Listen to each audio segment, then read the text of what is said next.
রাধে রাধে। গীতার মূল্যায়নের আগের ভিডিও ছিল গীতার দ্বিতীয় অধ্যায়ের 44 নম্বর শ্লোক ও অনুবাদ সহ ব্যাখ্যা করে বলেছিলাম আজ 44 নম্বর শ্লোকে বিশেষ কথা ও পরিশিষ্ট ভাব বলবো।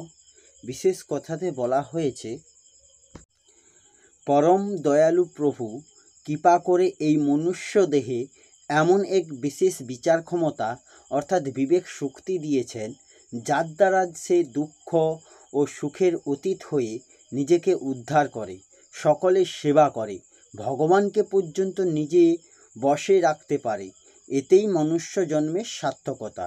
কিন্তু ভগবান প্রদত্ত সেই বিচার শক্তি অনাদার করে বিনাশীল ভোগ এবং সম্পদ সংগ্রহে আসক্ত হওয়াই হলো পশু বুদ্ধি।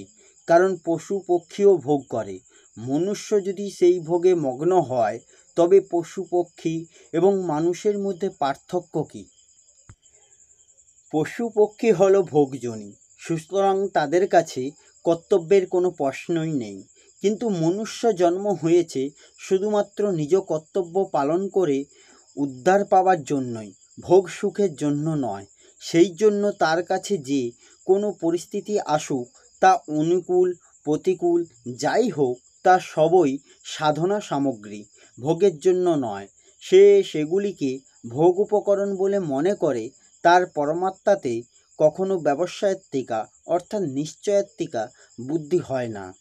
আসলে জাগতিক বস্তু সকল ভগবানের পথে যাবার বাধা স্বরূপ নয়, কিন্তু ভোগের যে আকর্ষণ অন্তঃকরণে দৃঢ় মূল রয়েছে, সেটিই আসল বাধা। ভোগ তত বাধক হয় না যত ভোগের ভাব বাধক হয়। প্রধান বাধা হয় নিজের রুচি এবং স্বভাব। ভোগ এবং সম্পত্তি সংগ্রহের ইচ্ছাকে পোষণ করে যদি কেউ পরমাত্মাকে লাভ করতে চায়, তবে ভগবান লাভ তো দূরের কথা, তার প্রাপ্তি একান্ত নিশ্চয়তা সে করতে পারে না। কারণ যেখানে পরমাত্মাকে পাওয়ার ইচ্ছা, সেখানেই অর্থাৎ সেই স্থান ভোগ আর সঞ্চয় রুচিতে অবরুদ্ধ হয়েছে। যতক্ষণ ভোগ এবং সম্পদ সংগ্রহে মান যশ আরামে আসক্তি থাকে, ততক্ষণ পর্যন্ত কেউ একলক্ষ হয়ে ভগবান লাভের জন্য চেষ্টা করতে পারে না। কারণ তার হৃদয় ভোগের আসক্তিতেই বশীভূত। তার যে শক্তি ছিল, তা ভোগ আরাম এবং সম্পদ সংগ্রহে কেন্দ্রীভূত রয়েছে। এই শ্লোকে পরিশিষ্টভাবে বলা হয়েছে, নিজেদের কল্যাণের পথে যদি কোনো প্রতিবন্ধক থাকে, তা হলো ভোগ এবং ঐশ্বর্য লাভের ইচ্ছা। জালে আবদ্ধ মাছ যেমন এগোতে পারে না, তেমনি ভোগ ও সংগ্রহে আবদ্ধ মানুষের দৃষ্টি পরমাত্মার দিকে যেতেই পারে না।